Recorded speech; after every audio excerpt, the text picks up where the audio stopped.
neither here nor there. We don't, I don't want two conflicting documents. So I don't want historic guidelines to be totally separate from what our zoning ordinance says.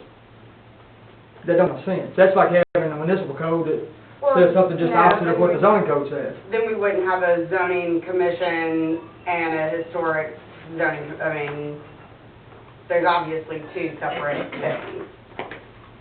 No, you don't look at them two separate things. Zoning is zoning. Zoning is zoning. Your zoning document is the ruling, is the overall ruling for every property in the city of Mount Pleasant. Same way with For the zoning, not the guidelines though. Yes, And but like the sign is the guideline. Yeah, the designs for your historic district are different from your designs for your other districts. And your signage should be different too. I don't know that you, no. Oh, absolutely, absolutely. I mean, that's a legal opinion, first off, so I'm not gonna answer that, either or. But I can almost guarantee you that you don't want, if I take this to Corey Jones, she's not gonna say, yes, you want a conflicting document and a conflicting document that rules the same thing. Well, It's too hard to But that's navigate. why they call it an overlay. That's why you have a Why historic don't we get this overlay. meeting Yeah. going? Sorry. That's just something we can't decide right here. It's a legal issue. I'm going to hit record. Yeah. You wanna leave the meeting? Yes, sir. You know, stand for the pledge of allegiance.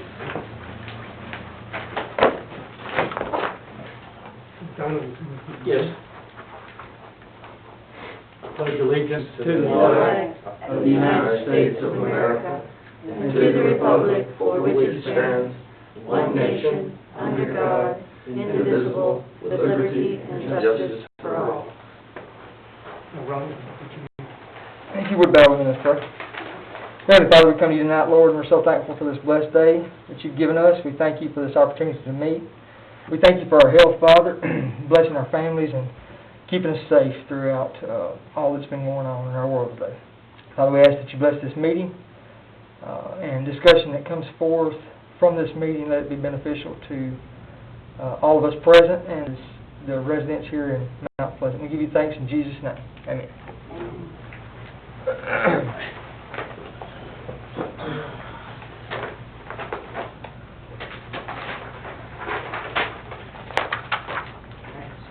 Is this something for us to It have? is. My bad, thank you. And I'll hand that rest over here. So. Oh, you want me to do it? That's fine.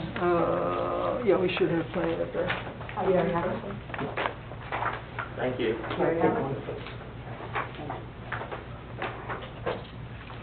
You have it? Thank you. First order of business is minutes from last meeting. Anybody have any changes in the minutes? Motion to approve. Ms. Barrier has a motion to approve the minutes. Second. Mr. Dodson seconds the motion. All in favor? Aye. Motion passes. Any old business? There is none, Chairman. New business. Okay, for the new business, tonight is discussion of design guidelines that we've been given a copy of. I don't know if you had an opportunity to look over them since we last met. I looked over them, and the copy that I provided to everybody is just my findings. Some of it is as simple as a typo, and then there's others that go into a little more detail, but all those comments are there. Did anybody have the opportunity to look through the guidelines during our time away from each other? I looked at what was given last meeting, not in your attachments, I'm sorry. Okay. That should have been the same thing, I think. Okay. Commercial guidelines. One with the pictures? Yep. That's it, yes, ma'am. Okay. This is, the paperwork that I provided is just my findings, yes, so it's a portion of that, yes.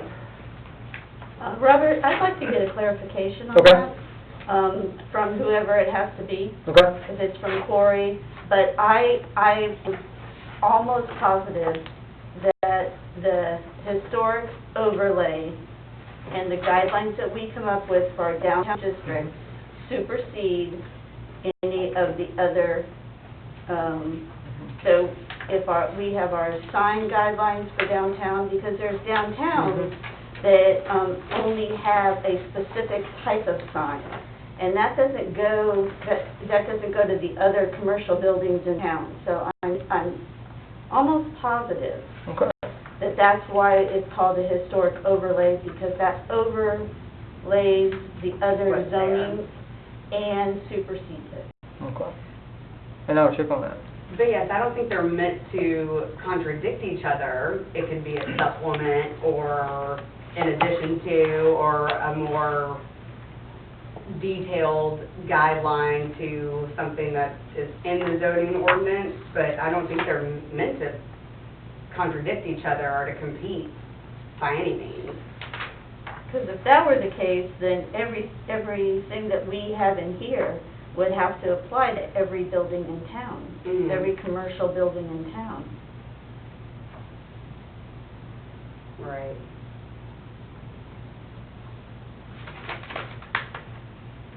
Making myself a note.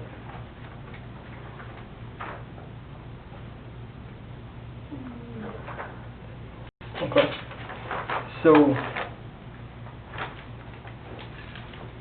I will follow up with our city attorney and, get her opinion on that in regards to specifically speaking to the signs. Yeah, of course. Because most of my comments reflect, contradictory input from both the zoning ordinance and the historic overlay. Now, so that was the majority of my comments, and you'd find that on the last page probably. All I did was basically take and copy, zoning text and put it outside the comments, or put it outside the highlighted sections that I was referring to.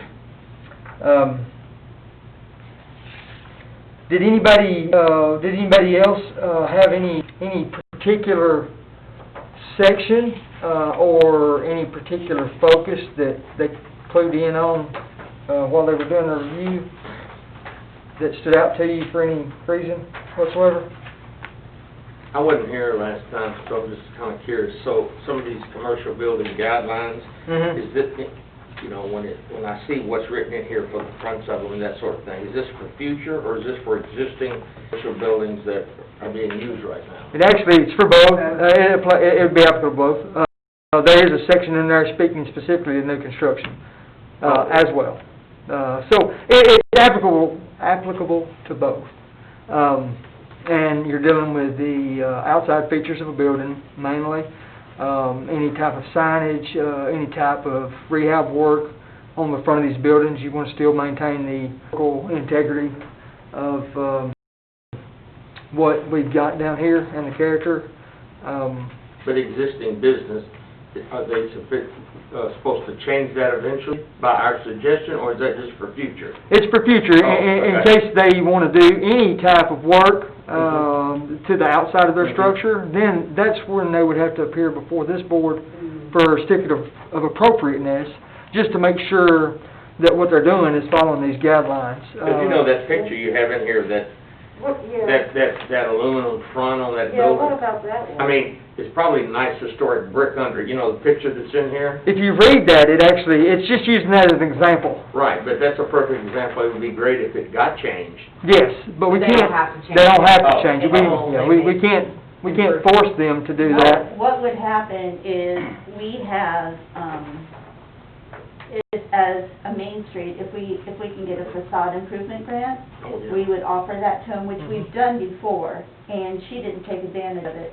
But if they had to do anything to that building, they would have to follow these guidelines to do it. We can't make them take it down, but if they make any improvements on the front of that building, they have to follow these. But a grant would be money for them. They're not, the state has what they call a facade improvement grant through the Main Street, And, some of our, the Perk Spot used that, there were a number of them that did it. They didn't offer it this year because of COVID, but, as soon as next year, if they offer it, we will apply for it. And it's 100,000 now. So it would be Columbia got money it. free to the owners if they would change that. It's, I think it's at, 80-20 or 75-25. Okay. So they'd have a little bit of, They have some. a little bit of responsibility. Okay. Yeah. Okay, that's good. If you don't mind,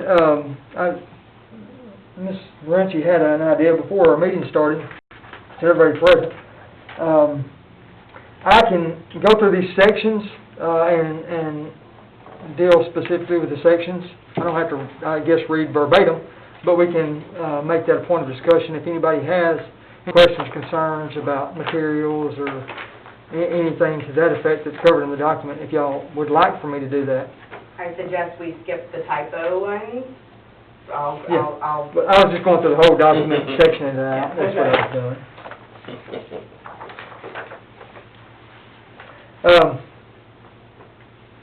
Is that something y'all would like for me to do? Just kind of go I have over? a question about the Yes, sir. last meeting. There was some mention that there may be some consideration to hiring a professional to write our guidelines. Mhm. Is there, where are we on that? Go ahead.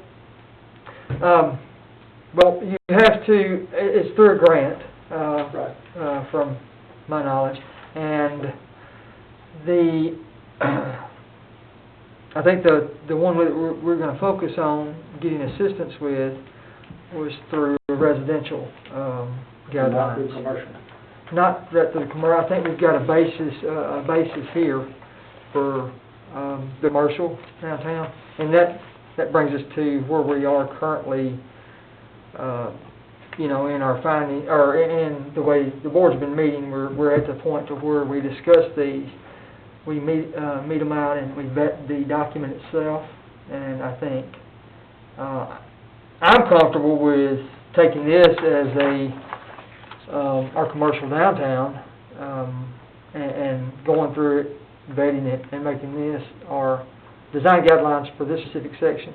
When we get to the residential side, we would be more out to use a Yeah, I just wanted, yeah. design professional. Absolutely. I feel like That the clarifies that, yeah. consensus was to adopt the basic guidelines, and then once we're certified CLG and get everything in place, They have a and apply grant. for the grant, Yes. then we can bring in somebody to, So in order to, become a certified local government, we have to have these. Right. And so this was a draft so that we were thinking we could adopt these, and, then once we become a certified local government, they have a grant that we can apply for to hire someone to come in and do a professional group to come in and do the design guidelines. for both. Yeah, it's for commercial and residential. Well, I guess that's my question. If why are we spending our time doing this if we were eventually, I know we have to have this to get that certification, but why are we doing this if we're gonna turn around and pay somebody to do it again? Because if somebody comes to us and wants to do something to a building after we adopt these guidelines and we don't understand them, how can we make a determination without understanding what because we have to adopt. I don't understand. And I don't think we should spend a ton of time on it, like you're saying, because we're gonna bring in a professional, but to get some basics there is more to, is there anything that stands out? So, I guess are we gonna have even better understanding if we get somebody from outside to do it? I mean, No. if we don't, Now, if we go through this document right here, and I think this is a very good document, so don't take away what this is. This is actually a pretty solid document. yeah. For a starting. That's my opinion, and I guess.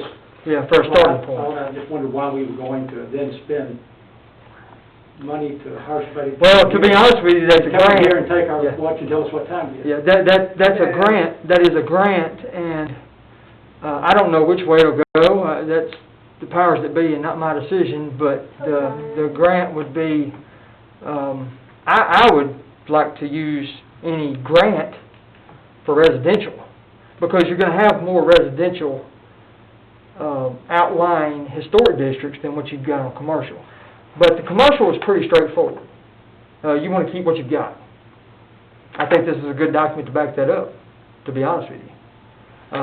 I've looked at it, it fits the architecture here in what we've got. It's been worded very well, I believe, the cornice, and Yeah. corbelline and all of that. Yeah, I think so. And it keeps the character of, what is they, what's the architecture style? Brick, that they use in the, it's in the document. But anyway, I think it's defined, I think it's laid out. I think this is a good document to go through. I don't foresee rewriting these versus writing a good set of design guidelines for residential. That's my opinion. And then you would have an engineer to do that. You know, they might look over this document and give us some clarification on it, but to have them rewrite this right here, when I think this is a good base document, you know, it wouldn't make any sense to me. Yeah, I was just a little confused about that discussion from the last meeting. Mhm. So, I would like to see them focus anybody that would pay, because that, you know, part of it's grant and another part is the city got to pay it. exactly. So, you know, the best use of that fund, in my opinion, would be more towards the residential guidelines, and maybe, you know, looking over this once the passages, and you're gonna have changes down the road. We're still working on changes in the zoning ordinance. Sure. Anytime you adopt something new, you're gonna be a year to 3 years going through a work progress with that particular document. And I think it'll be the same here. But I think to have a good base is a good starting point, and it's also required for CLG. Right. And a professional that knows more about it than we do can always improve our guidelines. I don't think rewriting is the right term, Yeah. but sure. But, you know, once again, that's the powers that be. How they want to spend the money is outside of what I can do. Because they would have to supply part of that money from grant. Or, you know, it's only partially funded. The rest would, Part of our money for it. do what? Part of our money. Mm-hmm, exactly. You're exactly right. So, you know, I hope the city would use it to the best of their ability if they choose to do that. Do you know what that grant is? She told us last time, it was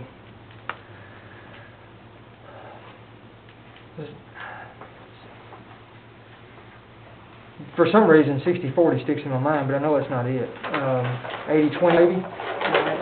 She did mention it to us, but I know it's not all funded. No, it is It's a matching grant. I forget what branch it is, but it's, But yeah, Miss, what's her name, talked about that just a little bit. it's actually a 60/40 grant. 60/40. Yeah, that's what I was thinking it said. So 60/40 stuck in my head, so, Right, yeah. that's what it is. So, meaning they would, the grant is gonna cover 60% and the city's gonna pay 40. And it was my understanding that that would be, for city to size, about $15,000 to $20,000. Mhm. Did you young lady say? That's correct, I do remember her saying that, yes.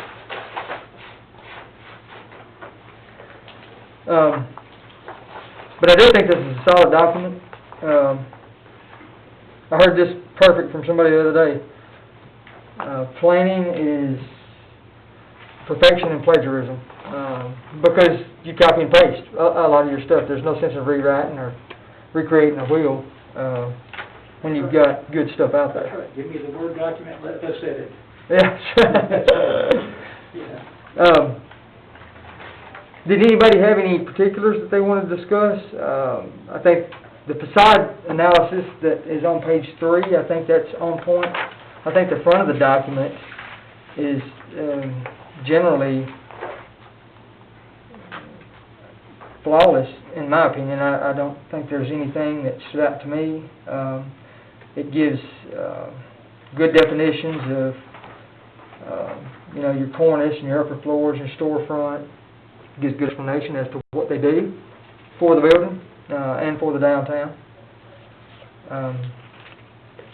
So what's your note to, on page 6, that's the second page that you provided us? It's just a, we're called the Historic Zoning Commission, and in this document it's HDC Okay. instead of HZC. So that was just a, it could have been carried over from, Collierville. I'm not for sure what their specific commission is yeah, called. I'm sure it is. Yeah. And that happens a lot in When I documents. did this, we hadn't Yeah. named this group yet anyway. Yeah, that happens a lot in documents, so. Um, That's just a typo. Yeah, that's just a typo.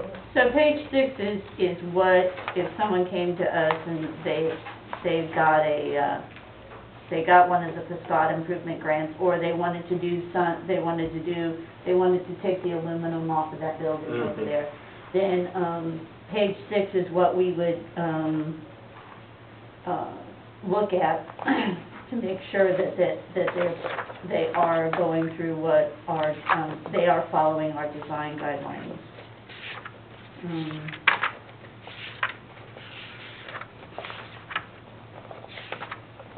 And of course, that paper that gave you all a while back when we initially started this is the application for the certificate of appropriateness.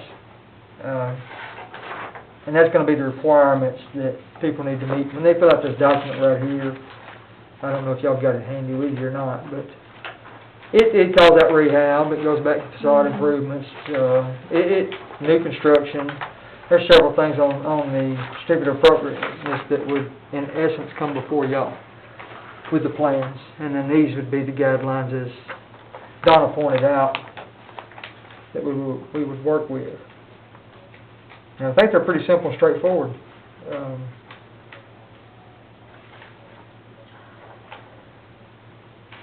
Yeah, I think we want to keep it simple. And not get into, yeah. I like the document because it's very readable, I think, to a person that might not know anything about historic improvements or historic character. To me, it was a very readable document, you know. And maybe this is in signs, but, remove any appropriate material signs. What's an inappropriate sign? Where are you at? On page 6, number 3. That's right. Remove any inappropriate material, signs, or canopies covering the facade.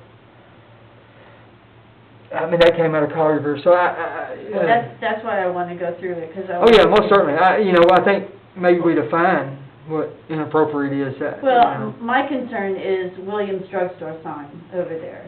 It's not a drugstore anymore, but that sign, I want it to stay, you know.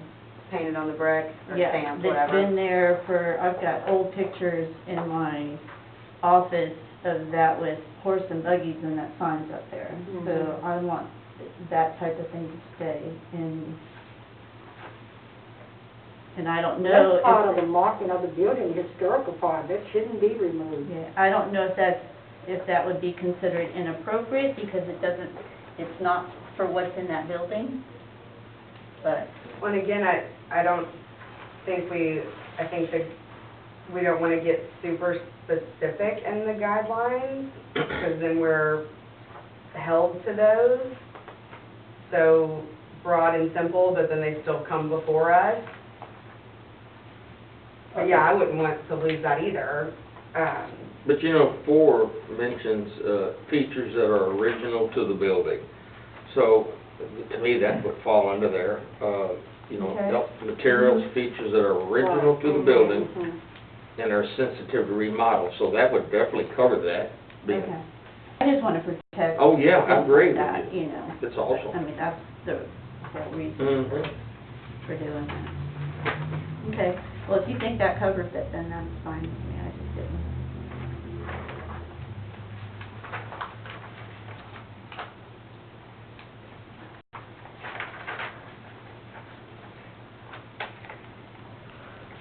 And then I think this answers your question, what happens when the building has been covered with artificial siding? Remove the siding and restore the original brick.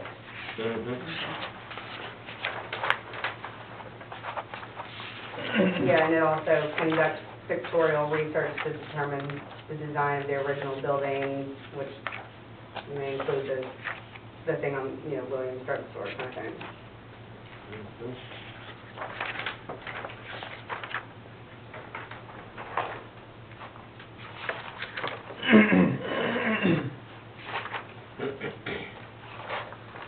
I think on page 9, I think one of the biggest things that when they start redoing these buildings that we're gonna have a problem with is the windows, the original windows.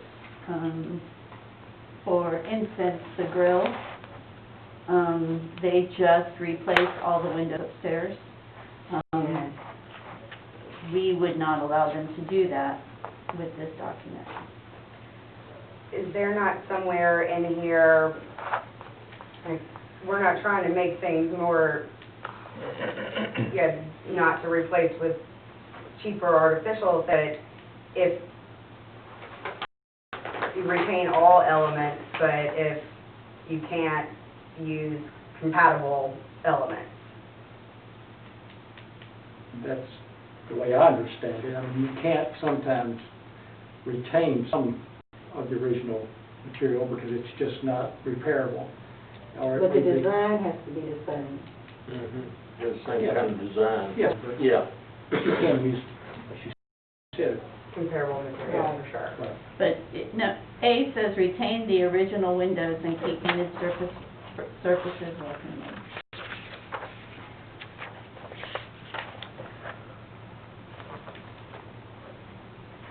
I Or would just design rather your us elements. discuss it now than have someone come to us and, Or design new elements that respect the character, materials, and design of the building.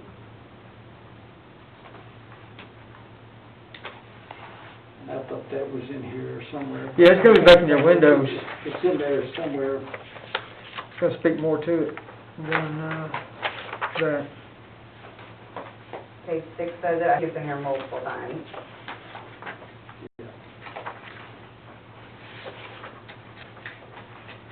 Well, I think that's, if we have something that's rather,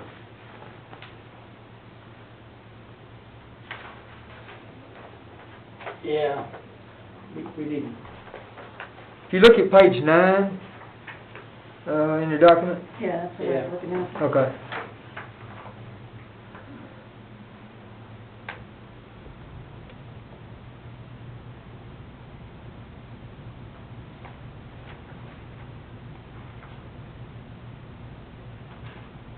Replace missing damaged frames, with materials that match the original. So, Right above it, it says, or, I mean, I think that's pretty. Well, for instance, the museum was gonna replace their windows because they were leaking, and they had somebody come in and they kept the windows and just repaired the windows, and did a great job on it. The grill, they took out a window that was painted with it was a sign for a union hall that used to be up there. So it was a historic sign, and they took it out, and who knows where it went. You're talking about was the sign on the glass? It was on the glass. I know where it went. Huh? You do? Wilson took it. All of them. I tried to find them to give to the museum. So they're gonna reuse them? Well, I mean, They're gone. they're gone now. Oh. But I mean, did they get them to reuse somewhere or what? Whoever. I just know they weren't stored and are given to the museum or placed in the Okay. basement. Like, I think they're gone. The person that But- was there at the time took them. The buildings missing originals, look for historic evidence, which we're replacing, architecturally comparable.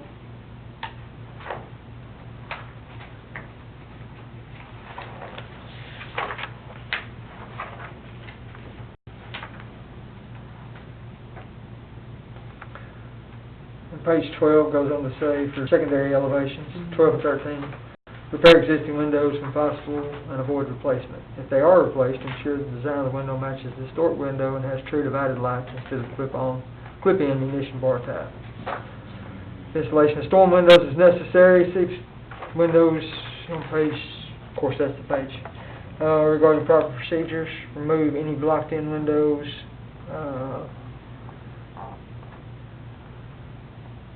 I mean, I think it answers it enough for any type of certificate appropriateness to come before us. I think the important thing is getting it before us and then Been referring to these. and referring, yeah. Yeah, and try to repair and keep original, but If you can't, then go with something that's architecturally comparable to. I don't think that's pretty clear in here. I think it's And I fair. think that's where we, as a body making those decisions, we've got to apply a little bit of common sense. Mhm. You know, you can't require somebody to repair something that's not irreparable. repairable. And, Well, in some cases, you know, you might not even be able to find the materials needed to make that initial repair because they're outdated and they don't actually manufacture them anymore. That's happened, you know, different things in the past. Well, and I don't think any of us want to be, you know, give people, if they're fixing a building, I want them to fix the building and us to work with them. I'm just bringing things up that I know that we will probably see here. Yes. And, I think Windows is an important one. yeah. But I think it covers it. I think the document covers on how to handle that That's situation. on I think so. page 12 as well. I mean, it's on almost every on page. 6, page 12, I think it's okay. I think it's pretty good, pretty covered. All right, page 13, letter G. Yeah. When I was looking at it, we'll go.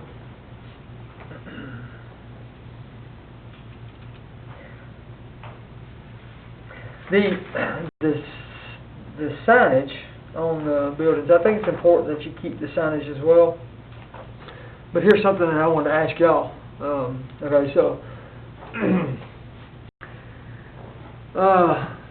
for example, the Raybon Green building that was down there. Of course, he had this old sign. Gas tube lighting, I believe is what was in that sign. Of course, it was pretty much damaged, it didn't work. Now, to replace, okay, so say if that building was still standing,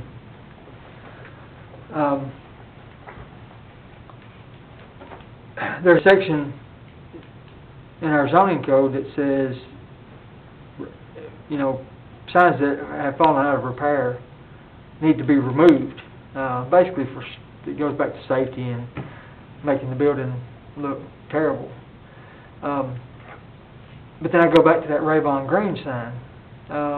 The building itself had to come down because it was structurally unsound. The sign was pretty bad too. So if we have something like that, you know, if the sign was in disrepair to a point to where it's became detached from the structure, and I have to send them a notice saying, look, you've got to fix this. Well, in order to fix it, they have to come before the Historic Zoning Commission. I just don't know how we, you know, would navigate that, especially if something with gas tube lighting. Do we have anything like that in town now? Not currently, no. But I was just speaking back to the Raybon Yeah, Green sign. I mean, I don't. You know, and then there was, I mean, it could come up, just some of the, and I don't know if you've got any hanging signs that are still out there, to be honest with you, I can't remember. I don't think we do.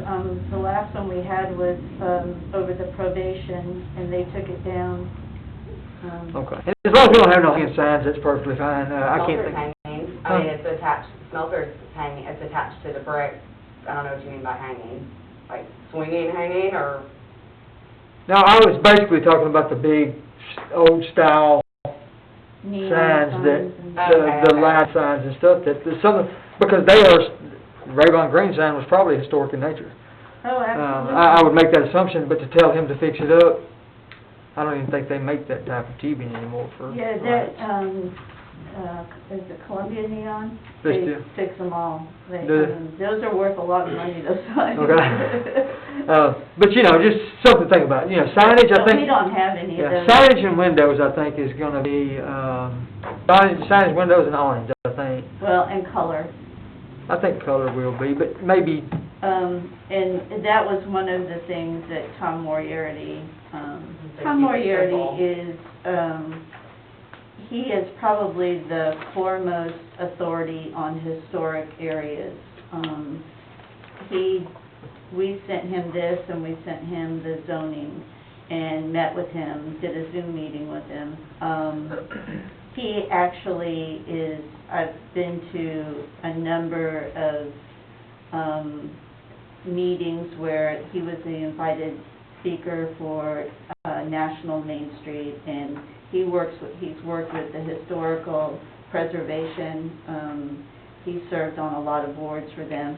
But one of the things he was talking when he looked at this, and he said paint and color, he said that he found out that you really don't want to try to regulate paint, what people are doing. He said because paint doesn't ruin a building, it can always be painted a different color. He said the best way to handle that is to have a list of historic colors that you can offer them and tell them that this, but to regulate it, he didn't think that he said that gets you in more trouble than. Yeah, I think that's true. I don't think we can dictate the color, but we can suggest That's what, the colors. And, Free color suggestions or paint color advice. you know, I wish I could suggest some colors in the residential areas. yes, I know.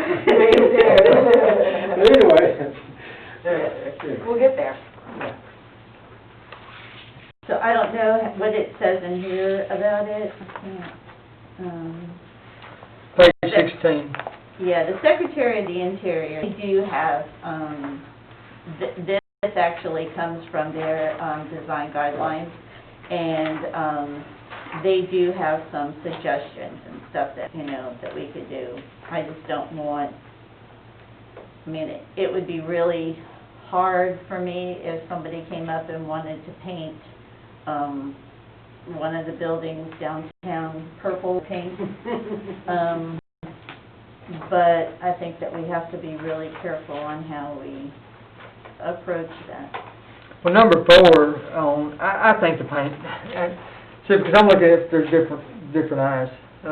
Historic guidelines, speak to the historic section that they govern. I can see, not, regulating paint colors, through a zoning ordinance, because it's illegal. But I think in overlays, overlays are specifically, so you would have, maybe not control, but you could certainly make strong suggestions. If you look at page 16, number 4, you know, if somebody comes in with a certificate of appropriateness and they want to take Perch Spot Coffee Shop and paint it pink, well, number 4 says you can't. It doesn't. It says do not use bright and obtrusive colors. It also says the Mount Pleasant Historic District Commission does not review and regulate paint colors on wood. So if we don't do it on wood, I don't know why we would do it on brick. Mhm. So you're talking about taking that out based on Moriarty's suggestion? It doesn't say that we regulate, it's offering a suggestion to choose the colors, but, I don't think that we can I don't want to tell somebody that they can't paint a building that they own a certain color. I would like to suggest to them that we have, you know, here's a list of historic colors. to choose from. You know, maybe ACE carries historic colors or whatever that we can suggest, but And it's more about giving options versus just saying no. You know? That's what the whole document's about, including the signs that we spoke about earlier. It's suggestions. guidelines. Right, Well, I don't know, how do you guys feel about it? take out Onwood. I wouldn't want to use the color my Aunt Tootsie used in Nashville, but I'm not much on orchid buildings, but. I mean, to me, the color scheme of a historic building is just as important as signage is to the building in itself, because you're painting brick, number one, and I'm not a fan of that anyway. Saying Um, this is inappropriate. But I thought you can't paint brick. you can paint brick all day long. In historical? People do it all the time. You're Look at not, number No, I three. mean, it's, you're not supposed to paint unpainted brick. Unpainted, but most of these buildings down here have been painted, so. but I'm saying It kinda those leaves that them out. haven't been painted should be painted, right? They should not be painted. Right, okay. Yeah. Like if That's you the were- guideline. Yeah, like somebody should get a guideline to the grill. But to me, the paint color in a historic downtown area should be viewed just as highly as signage in a historic So why downtown not, area. Signage is removable. Paint, you throw it on a building, it's not like it can be removed unless somebody else comes in there and paints it.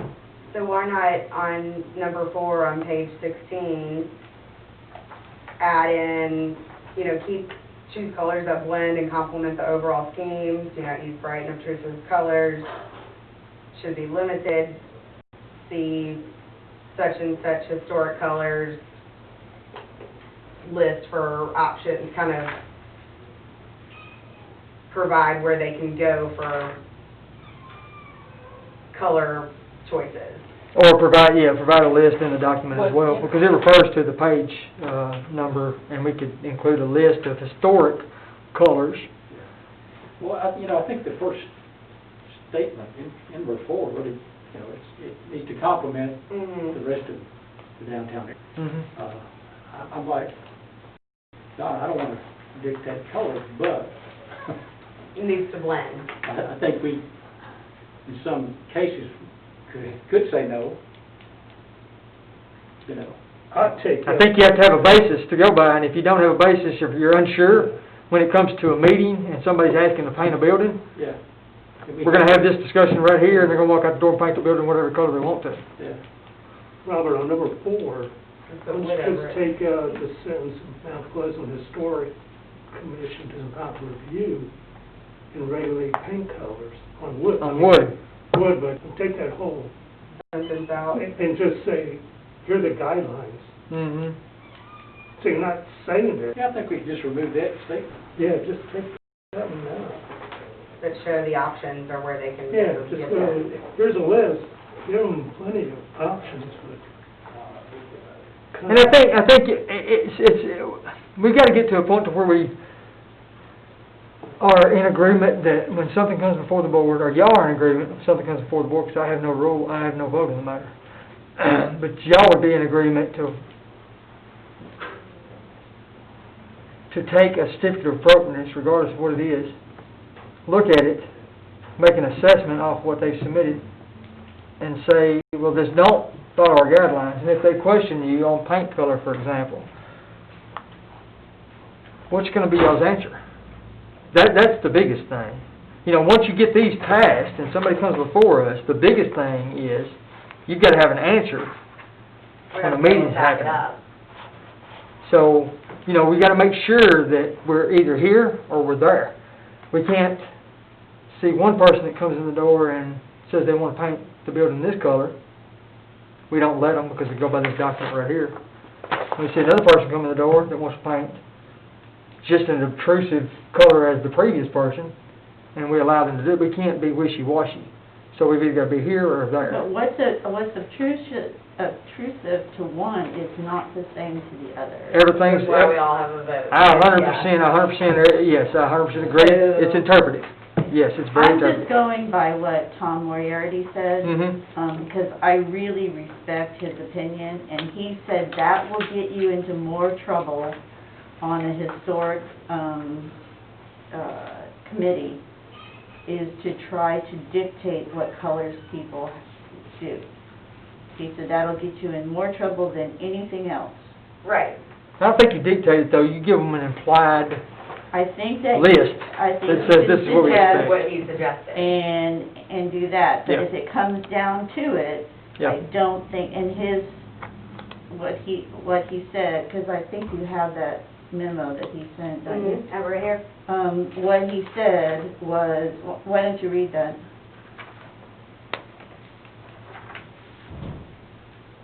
Keep it simple, community-based, and proactive. Many of the most controversial and energetic disagreements had to do with regulating paint colors and caused too much turmoil. As long as the building is preserved and not mauled and well in intentions, but visually unharmonious alterations, it is best to let short-term still go and focus on the long-term benefits of good design. Maybe offer free color suggestions or paint color advisory of the traditional colors. I mean, there's more in there about like 25% of the exterior surface, Yeah.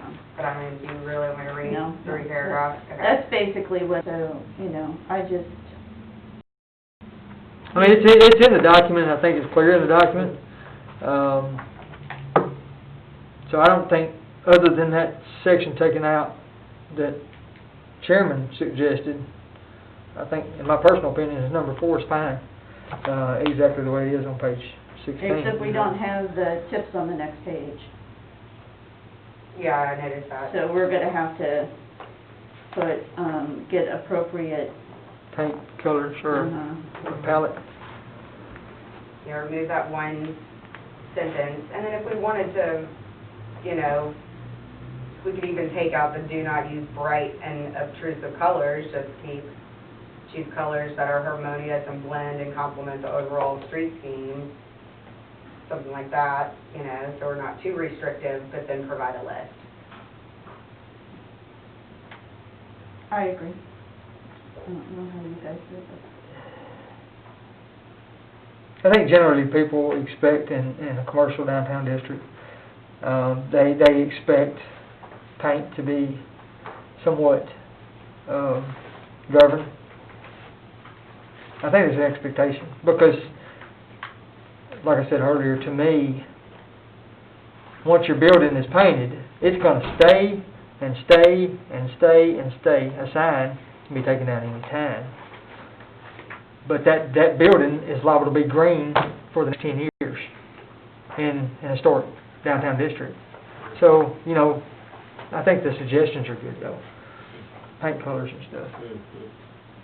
You imply that that's kind of what you expect, without saying it, I guess.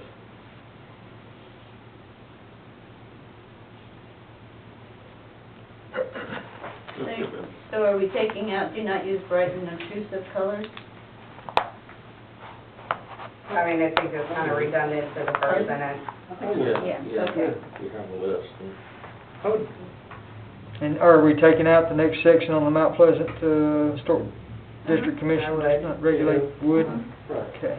And then put in the tips on the next page or a link to where they can. I'll see if I can find a list of appropriate colors. They should probably have them with the Secretary of the Interior.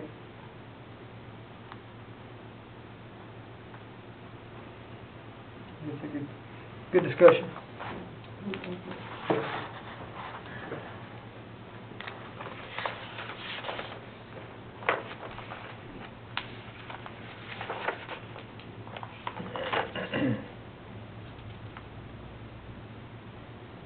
So as far as accessibility is concerned, with our new streetscape, they are raising, am I correct? They're raising the sidewalks or up so that the entries to these buildings are ADA? Not really for sure. I've heard that, yes.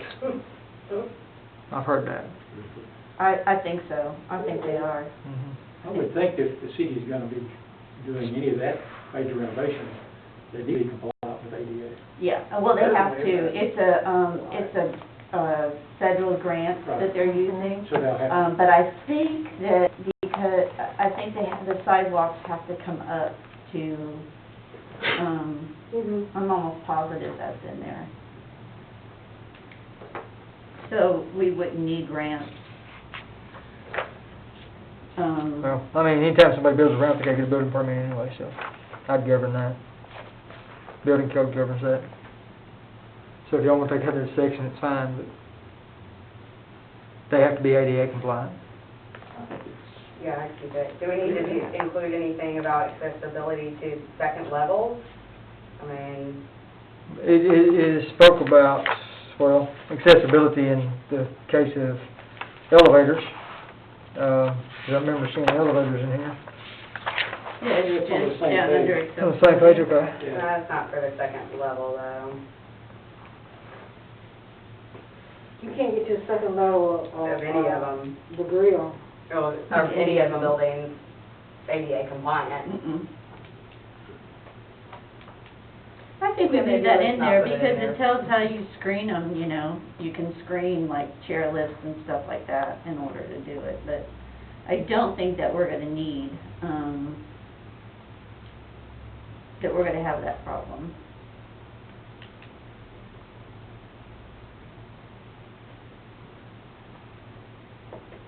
Yeah, let's keep it.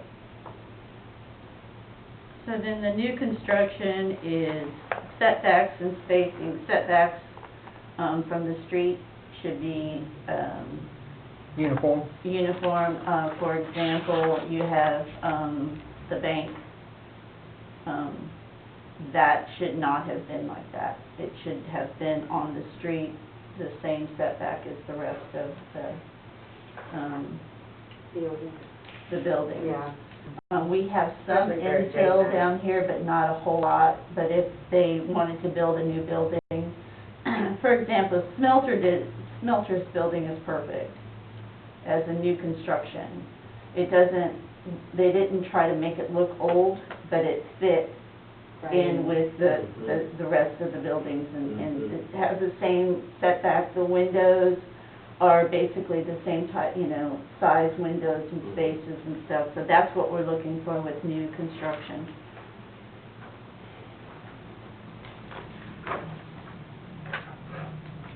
Yeah, especially on adjacent buildings, you know.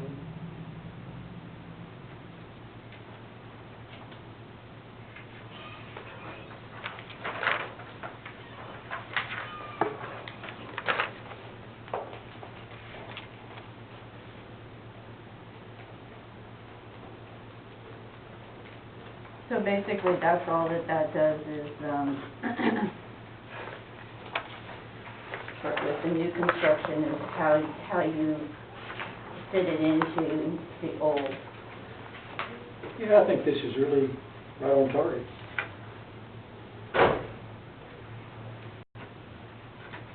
Okay, let's talk about signs.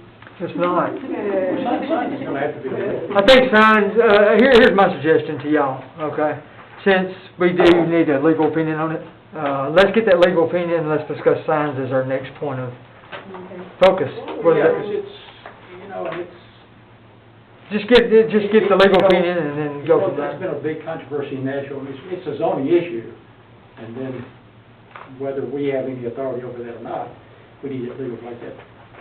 Yeah, so I'll talk with Corey, Yeah. and, then get her to do some research on it before our next meeting.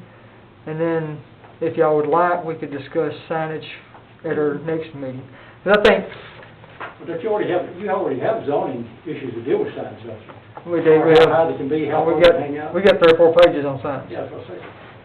4 or 5 pages, actually, it's bigger than that, it's bigger But we than... need to get that clarified, because there doesn't need to be any conflict between this board and the zoning. Yeah, yeah, whatever she says, but, yeah, I'll get her opinion. and I then just know I'll let that you there are some, and I'm not saying that we should do that, but there are some downtown historic district, Main Street districts or historic districts with historic overlays Mhm. that they have all of their signage all looks alike, or, you know, so there's some, and that's what I think the overlay is for, Mhm.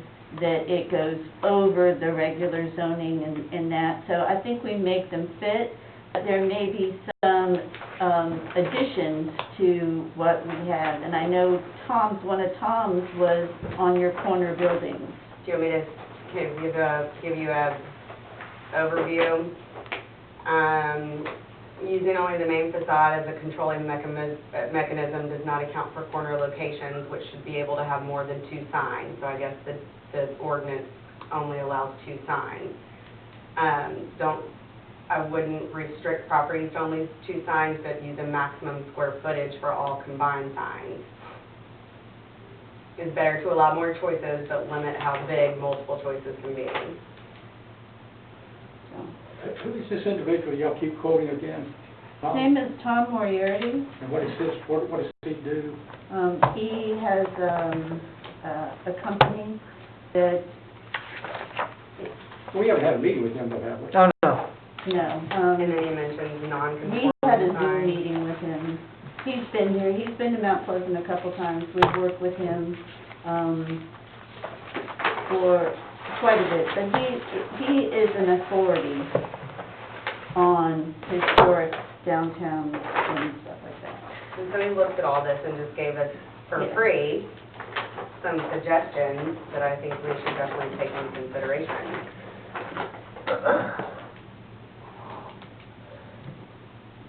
Yeah, I agree. I don't, and I'm not pulling anything away from Kenny. I'm not gonna try his last name, so I'll call him T.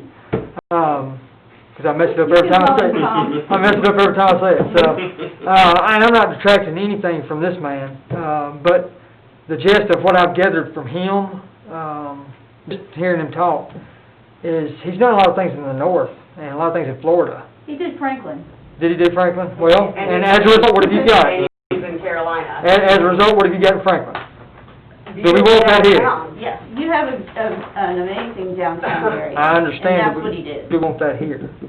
No, we're not Okay. saying That's that. not, we're not trying to take away from what's already Yeah. here. It was just suggestions, and I agree with being able to have a sign on, if you're a corner building, to have them on both corners. Yeah. But yes, they both shouldn't be massive and obtrusive, but I think that should be acceptable. You know, I mean, You know, there's a lot of signs down there in Franklin, you know, they even got neon mixed with, that's still there from an old store, then you have a flat one, so I don't Well, like he- that, I mean, there's a lot of signs. But I can't, he I, mentioned that too, about we allow people 2 years to remove old signs, even if they got a business, they're allowed to keep their sign there for 2 years, even if it's neon or sticks out into the road, so he mentions that as well, and he mentions flagpoles, so it's just suggestions. I think they're all worth looking at. You know, if you go back and look at the early stages of, I've looked at the pictures of Mount Mhm. Pleasant, the early 1900s, most of them are awnings, got signs on the front. If you want to go back to what the reality was, there was no neon, because that's an era, 30s, 40s, 50s. But if you look at all those awnings and the people would put the name on the front, that's the real signage. And then I saw some pictures where there's some flat signs on a building, mhm. but there's your original look, with Yeah. nothing beyond that, if you wanted to stick with that era Mhm. at the beginning of Mount Pleasant. It seemed like awnings were the thing. Yeah. Yeah, And you know- I think actually Raven Green was the first one to have the neon sign down There there. you go. One and that's Mhm. probably in the early 50s, Mm-hmm. because I remember, that's the first place that my dad worked, was after they built that store, Hmm. so, and, you know, got pictures of him in black and white there. But I think compared to the other buildings that I can remember as a child, I think that's the first place that actually had, that one in, the car place that used to be right here, the Ford. On the other side of. Right, the Ford car lot that used to be right here where the empty parking lot is, which, you know, they had the big one that stood up by itself, but it's been gone. But, it wasn't really that many neon signs uptown at all. But that's also historic. Yeah, but it's just, I mean, what era, do you want to cover all the era of signage, or do you want to, you know, Well, say I don't- 40s, 50s, or do I you don't want? think we dictate what type of sign they have. That's not what I'm saying. No, but there's canopies out here now, I love them.